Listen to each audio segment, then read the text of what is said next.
कोई 1-2 साल से तो यहाँ रहता नहीं हूँ। 40-50 साल मेरे को, अगले साल 50 साल पूरे हो जाएंगे, तो मैं 50 साल में कुछ तो मैंने कुछ किया ही होगा। तो जनता मुझे 50 साल तक अगर इस क्षेत्र में ज़िंदा रखती है तो बिना उसकी मेहरबानी तो ज़िंदा नहीं रह सकता हूँ। न तो मेरे पास कोई प्रॉपर्टी है, न कोई धन दौलत है, न कोई बड़े घर से पैदा ही हुआ हूँ। सामान्य व्यक्ति हूँ, आप सबके बीच में बड़ा हूँ। जो कुछ मेरे से बन पड़ा मैंने ईमानदारी से करने का प्रयास किया। एक मेरे में सबसे बड़ी जिसको कमी कह सकते हैं या खराबी कह सकते हैं, मुझे बुराई जो है ना वो पसंद आती नहीं है। मैं जब तक उसको नहीं समझता हूँ तब तक नहीं समझता हूँ। समझने के बाद मैं उस गलत रास्ते पर जाता ही नहीं, अपना रास्ता बदल करके नए रास्ते पर निकल जाता हूँ। वो विद्वान लोग हैं, जैसा भी कहें अच्छा ही कह रहे होंगे, तो उनका वर्षों का ज्ञान है तो वो कह रहे होंगे उसके लिए। पर वास्तव में क्या है कि मेरा मूल्यांकन अगर कोई करेगी ना तो जनता करेगी, और उनका भी मूल्यांकन होगा तो जनता करेगी। वो पूछते हैं कि आप बार बार आ जाते हो, मैं आपको डे टू डे जनवरी फरवरी मार्च 3 दिन का मैं अपना सारा कार्यक्रम लाया हूँ। मैं ये कह सकता हूँ गारंटी के साथ कि मैं जितना प्रवास पंजाब में और चंडीगढ़ में करता हूँ, जितना पब्लिक से मैं मिलता हूँ, जितना पब्लिक के काम मैं करता हूँ, आप अनजाने डायरेक्टिव उठाना और 20 लोगों को चाहे जिसको टेलीफोन करके पूछना कि छोटा बच्चा भी मुझे पहचानता है कि नहीं पहचानता है। कम से कम जो विद्वान लोग हैं, उन विद्वान लोगों को जो मेरे पास भी है तो मैं आपको दे जाऊं कि आप उसको विद्वान को भी पहुंचा देना कि भाई ये है, किया है कि नहीं किया है। तो उन विद्वानों को भी समझ में आया। मैं यहाँ से 11 बार चुनाव लड़ा हूँ, पब्लिक के बीच में गया हूँ, 9 बार जीता हूँ। इसका मतलब जनता कुछ तो मुझे समझती होगी ना। अब उनके बारे में ये कहें कि एक बार चुनाव लड़ने के बाद स्वयं क्यों विधानसभा छोड़ के आ गए। टारगेट नहीं है, दर्द कहीं और है, बता कहीं और रहे। छोड़ो। उस रोग का इलाज क्या है? कोई इलाज नहीं है, समय इलाज कर देता अच्छे को मैं विरोध नहीं कहता हूँ, इसको विरोध नहीं है। उनकी कोई अच्छी बात मुझे लगेगी तो मैं उसको ठीक करूँगा, ये भी मेरा फर्ज है। तो विरोध करना कोई बुरी बात नहीं है। आज की तारीख में ये कह सकता हूँ कि जो काम मैं नहीं कर सकता वो ताराचंद जी कर रहे हैं। ये मैं नहीं कहता हूँ, यहाँ की जनता से पूछ लो। मुझे रत्ती भर पिटारी देते हो आप, कभी भी आके देखो 5 मिनट बाद प्रेम से सो जाता हूँ। मैंने जिंदगी में इतने उतार चढ़ाव देखे लेकिन मेरी नींद कभी डिस्टर्ब नहीं। आप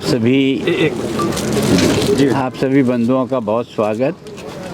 आज हमारी यहाँ नॉर्थ जोन कल्चरल सेंटर की एक तरह से वार्षिक बैठक है। इसमें उत्तर भारत के जो राज्य हैं, लद्दाख से लेकर जम्मू कश्मीर, हिमाचल, उत्तराखंड, पंजाब, हरियाणा, चंडीगढ़ और राजस्थान, ये सारा मिलाकर के वर्ष में एक बार इस सारी टीम के साथ बैठक होती है। जो पुराने काम हैं, जो पुराना हमारा अकाउंट है, जो कुछ पैसा हमको मिला है, जो कुछ हमने अर्न किया है, उसकी ऑडिट क्या है, बाकी क्या है, हमने कौन से काम तय किए थे वो काम हो गए, कौन से ऐसे हैं जो अभी तक प्रोसेस में हैं, और इन ऑल मिला कर के उस सारे क्षेत्र के कलाकारों को कैसे हम अधिक से अधिक स्टेज उपलब्ध कराएं ताकि वहाँ की लोकल जो संस्कृति और जो कला है, वाद्य हैं, ऐसे ऐसे वाद्य हैं जिसके बारे में कोई सोच भी नहीं सकता। अब जैसे कई मटकी के ऊपर ही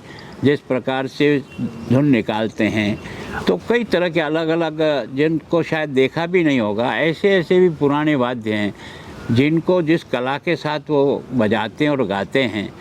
तो इन सब के आधार पर भारत के अतीत को भी एक ही जगह देखने को मिलता है। और हम कोशिश करते हैं कि अभी हमारी नॉर्थ जोन कल्चर को हमको 26 जनवरी का कार्यक्रम मिला था, हमने उसको अच्छी से अच्छा परफॉर्म करने का दिल्ली में कोशिश की और हमारे को अवार्ड भी मिला है। इसी तरह से हम अच्छे कलाकार जो होते हैं उनको पुरस्कार भी देते हैं। 2 पुरस्कार 5-5 लाख के देते हैं, और जो नए बच्चे जो नए जुड़ रहे हैं, इस प्रकार के यूथ हैं, उनको भी हम 1-1 लाख रुपये 2 पुरस्कार देते हैं। इस संख्या को हम और बढ़ाएंगे ताकि हमारे वहाँ के कलाकार जो है ना अच्छी तरह से तैयार हो। अभी मैंने सुझाव दिया और बाकी का भी सुझाव आए थे, अलग अलग राज्यों ने अपनी अपनी बातें रखी थी कि वो क्या चाहते हैं। सबकी इच्छा यही है कि नीचे के कलाकारों को ढूंढना और उनको मंच उपलब्ध कराना जिसके कारण से उस कला को आगे तक पहुंचाए और आपस में इंटरचेंज करें, ताकि क्या है कि अगर पंजाब में कोई आकर के जम्मू कश्मीर के कलाकार अगर हमारे मंच को सुशोभित करेंगे तो उससे और ज़्यादा उस पर मजबूती आएगी। तो उसके लिए प्रयास करें कि अगली बार कुछ मैंने कहा कि स्कूल और कॉलेज के भी फंक्शन में कंपटीशन करा करके उसमें से कलाकार ढूंढने का प्रयास करो, ताकि नई जनरेशन के छोटे बच्चे, कई 5 साल के 7 साल के बच्चे भी इतना अच्छा गाते हैं, इतना अच्छा बजाते हैं जिसकी कल्पना नहीं कर सकते, तो उनको भी ढूंढ करके हम किस तरह से आगे लाएं। इसके लिए जो आज मीटिंग की है तो सोचते हैं कि हम फुरकान खान जी यहाँ रहे हैं, आप सब लोग भी उनको जानते हैं। वो डायनेमिक आदमी है, मतलब लगातार उसने इस तरह से उत्तर भारत में एक तरह से उसने अपनी इस सक्रियता को दिखा करके कई प्रकार के स्वयं का भी फंड रेज किया, गवर्नमेंट का भी जो फंड मिला उसको भी उपयोग किया, और हमने चंडीगढ़ से भी उनको स्पेशल जितनी भी आवश्यकता होती है उसकी हम पूर्ति करते हैं, ताकि नॉर्थ जोन कल्चर सेंटर जो है वो आज की तारीख में अच्छा से अच्छा काम कर सके। मतलब नॉर्थ जोन का सेंटर है, बैठक उदयपुर में, आपको नहीं लगता फिर कोई चिट्ठी आके नया विवाद कर देगी? नहीं, कोई विवाद नहीं करे, ये तो हमारी बाउंड्री से बाहर है। राजस्थान हमारा सेंटर है, उसमें से भी वो भी हमारे यहाँ आते हैं, हम भी उधर आते हैं, और मैं यहाँ का रहने वाला हूँ, तो इन सब लोगों को मेरा उदयपुर भी तो दिखाऊँ कि कल्चर की दृष्टि से और यहाँ की जो धरातली निर्माण है वो कैसा है, ये देख के जाएंगे तो वहाँ भी सुधार करेंगे। तो क्या रीज़न लगता है कि आपके उदयपुर दौरे को लेकर सवाल खड़े करने लगे? इसका जवाब ज़्यादा आप अच्छा दे सकते हो, क्योंकि मैं कोई 1-2 साल से तो यहाँ रहता नहीं हूँ। 40-50 साल मेरे को अगले साल 50 साल पूरे हो जाएंगे, तो मैं 50 साल में कुछ तो मैंने कुछ किया ही होगा। तो जनता मुझे 50 साल तक अगर इस क्षेत्र में ज़िंदा रखती है तो बिना उसकी मेहरबानी तो ज़िंदा नहीं रह सकता हूँ। न तो मेरे पास कोई प्रॉपर्टी है, न कोई धन दौलत है, न कोई बड़े घर से पैदा हुआ हूँ, सामान्य व्यक्ति हूँ, आप सबके बीच में बड़ा हूँ। जो कुछ मेरे से बन पड़ा मैंने ईमानदारी से करने का प्रयास किया। आज दिन तक लोगों ने मेरी कुछ कमियां इधर उधर निकाली होगी, पर मेरे पर किसी प्रकार कोई दाग आज तक तो नहीं लगा सका। उसका कारण यह है कि मैंने अपनी ज़िंदगी की सबसे बड़ी कमी इसी को मानी है कि मैं किसी भी प्रकार के किसी भी गलत काम में न तो कभी इन्वॉल्व हुआ है, और जो इन्वॉल्व होता है वो फिर मेरी आंखों से उतर जाता है। एक मेरे में सबसे बड़ी जिसको कमी कह सकते हैं या खराबी कह सकते हैं, मुझे बुराई जो है ना वो पसंद आती नहीं है। मैं जब तक उसको नहीं समझता हूँ तब तक नहीं समझता हूँ। समझने के बाद मैं उस गलत रास्ते पर जाता ही नहीं, अपना रास्ता बदल करके नए रास्ते पर निकल जाता हूँ। इतना समझने में क्या समझ में आई, मूल बीमारी क्या है? अब मूल बीमारी तो वो बता सकते हैं, मैं तो खैर उनको सुन रहा हूँ। अब वो विद्वान लोग हैं, जैसा भी कहें अच्छा ही कह रहे होंगे, तो उनका वर्षों का ज्ञान है तो वो कह रहे होंगे उसके लिए। पर वास्तव में क्या है कि मेरा मूल्यांकन अगर कोई करेगी ना तो जनता करेगी, और उनका भी मूल्यांकन होगा तो जनता करेगी। हम तो बहुत अच्छे हैं, दुनिया को भी कहते हैं, लेकिन हमारा मूल्यांकन करने वाला ही कहेगा कि नहीं। उन्होंने मुझ पर कुछ कहा कि आपने क्या किया, तो मैं आज आपको सब कुछ ऐड दे रहा हूँ। मैं जब से है ना चंडीगढ़ गया हूँ, मैंने क्या किया इसमें लिखा हुआ है। एक वो पूछते हैं कि आप बार बार आ जाते हो, मैं आपको डे टू डे जनवरी फरवरी मार्च 3 दिन का मैं अपना सारा कार्यक्रम लाया हूँ। मैं यह कह सकता हूँ गारंटी के साथ कि मैं जितना प्रवास पंजाब में और चंडीगढ़ में करता हूँ, जितना पब्लिक से मैं मिलता हूँ, जितना पब्लिक के काम मैं करता हूँ, आप अनजाने डायरेक्टिव उठाना और 20 लोगों को चाहे जिसको टेलीफोन करके पूछना कि छोटा बच्चा भी मुझे पहचानता है कि नहीं पहचानता है। और ये जो 1-1.5 साल में है ना, कई लोग 5-5 साल रह जाने के बाद भी राज्यपाल का नाम अगर पूछे तो शायद याद नहीं आता है, बहुत माथा पचाना पड़ता तब आता है। मेरे यहाँ किसी छोटे बच्चों को भी पूछोगे पंजाब के किसी भी कोने से तो ये ज़रूर बता दें कि आपका राज्यपाल कौन है। आपको इतनी तैयारी करनी पड़ी, इसका मतलब आपने भी उस चिट्ठी को सीरियसली लिया है? नहीं, सीरियस क्यों लिया यार। कम से कम जो विद्वान लोग हैं उन विद्वान लोगों को जो मेरे पास भी है तो मैं आपको दे जाऊं कि आप उसको विद्वान को भी पहुंचा देना कि भाई ये है, किया है कि नहीं किया है। तो उन विद्वानों को भी समझ में आया। और मैं किसी का एक तौहीन नहीं करना चाहता हूँ, वो अपने जीवन का 1 साल का एक चार्ट निकाल दें कि भाई उन्होंने क्या काम किया। मैं पब्लिक से यहाँ मिलता हूँ, 250-300 लोग आते हैं, तो इसका मतलब मेरी कोई काम करने की वो समझते होंगे कि मैं उनका काम, और मैं ये नहीं पूछता हूँ तू बीजेपी है कि कांग्रेस है कि तू किस गांव का और किस काम में। मेरे सामने जो भी काम आता है और जो मुझे अच्छा लगता है, जिसको मुझे स्वयं लगता है भाई इसमें मैं नहीं करता हूँ, तो मैं उनको लौटा भी देता हूँ कि मेरे बस का रोग नहीं है। आज पार्टी का 47वां स्थापना दिवस है, आप पार्टी के संस्थापक सदस्यों में से एक हैं।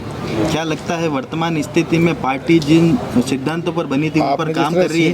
देखो भाई, इस बारे में अब मेरे कहने का अधिकार इतना नहीं है, आप क्योंकि छोड़ मैं के गए जिस थे, वहाँ से संवैधानिक अच्छा पद पे प्रदर्शन गया हूँ ना, मैं और मेरा जो काम है ना, उसमें अगर पार्टी की लाइन से आपको एक लाइन भी दिखे कि भाई मेरे से जो पार्टी ने उम्मीद की और जो इस तरह से मुझे तैयार किया पार्टी ने, मैंने उसको करने का 100% कोशिश की है।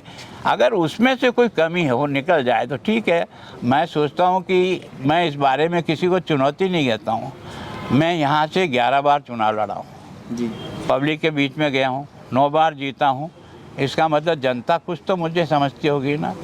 अब उनके बारे में ये कहें कि एक बार चुनाव लड़ने के बाद स्वयं क्यों विधानसभा छोड़ के आ गए। पर आपने जिस तरह से टिकट देने को हम तैयार बैठे थे, पर उनको लगा था कि भाई पता नहीं क्या होगा। अब जिसका कॉन्फिडेंस पब्लिक की सेवा करते हैं तो पब्लिक के बीच में खड़े रहने का दम रखते हैं। व्यक्तिगत टारगेट करने ही लक्ष्य नजर आ रहा है क्या उनका केवल? टारगेट नहीं है, दर्द कहीं और है, बता कहीं और रहे। छोड़ो, छोड़िए यार। आपने इतना वटवृक्ष तैयार किया, अब इसमें जिस तरह यार मेरा फर्ज था, जिस पार्टी ने मुझे एक गांव देलवाड़ा से उठाकर यहाँ तक भेजा है, उसकी पार्टी की सेवा करना मेरा कर्तव्य है, मेरा एहसान नहीं है। उस रोग का इलाज क्या है? कोई इलाज नहीं है, समय इलाज कर देता अच्छे अच्छा, को। अंतिम और आखिरी सवाल क्या चिट्ठी के बाद उदयपुर प्रेम में कोई कमी तो नहीं आएगी? चिट्ठी मेरे प्रेम में कोई कमी नहीं आएगी। मैं तो जिंदा रहूंगा तब तक। इस पद तो मेरा 1-2 साल और रहेगा, उसके बाद भी मैं उदयपुर में रहूंगा। उस समय भी मेरा काम देख करके उनको बता देना। जो लोग विरोध कर रहे हैं वो आप ही के आशीर्वाद के तहत आज बड़े हुए हैं, लेकिन आज वही विरोध कर रहे हैं। देखो, ऐसा मुझे कुछ लगता नहीं। इसको मैं विरोध नहीं कहता हूँ, इसको विरोध नहीं है। उनकी कोई अच्छी बात मुझे लगेगी तो मैं उसको ठीक करूँगा, ये भी मेरा फर्ज है।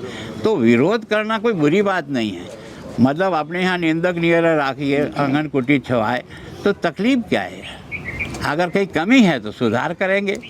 हालांकि संविधान जो स्थिति है पार्टी की वर्तमान में, उदयपुर में एक मेवाड़ में मजबूत गढ़ माना जाता था, आप किस तरह से अब देखते हो बीजेपी को? देखो, मैं सोचता हूँ क्या है कि गढ़ तो व्यक्ति के ऊपर ही चलता है। ऐसा नहीं है कि हर व्यक्ति जो है ना बीजेपी का जो है वो भी हर बार चुनाव जीत जाएगा, ये भी संभव नहीं होता है। चुनाव हारना जीतना भी किसी का मूल्यांकन नहीं होता है, पर हिम्मत ही नहीं करना, मैदान छोड़ देना, ये कहाँ शोभा देता है। हारना तो संभव है। मैं जब आपने देखा कि जब इंदिरा गांधी की मृत्यु हुई तब आप और हमको सबको लगती थी न स्थिति क्या है और क्या स्थिति होने वाली है।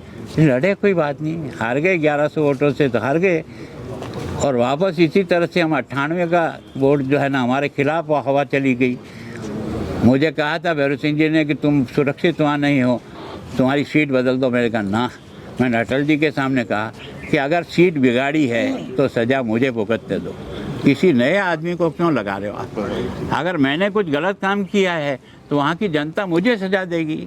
इसका मतलब यह कि मेरा एक कॉन्फिडेंस है कि मैं जब जनता के बीच रहता हूं तो उसका प्यार और उसका आशीर्वाद मुझे मिलता है। पीछे वालों के लिए अब क्या संदेश अंतिम है? और आखिरी सवाल, क्या संवैधानिक पद पर हैं उसके बावजूद ये बता सकते हैं कि आप जहां छोड़ के गए थे उदयपुर मेवाड़, उदयपुर भाजपा को, उससे अच्छी स्थिति में है? आज की तारीख में ये कह सकता हूं कि जो काम मैं नहीं कर सकता वो ताराचंद जी कर रहे हैं। ये मैं नहीं कहता हूं, यहाँ की जनता से पूछ लो। मैं तो काम को पकड़ता था, थोड़ा आगे बढ़ाता, फिर दूसरे कामों में लग जाता।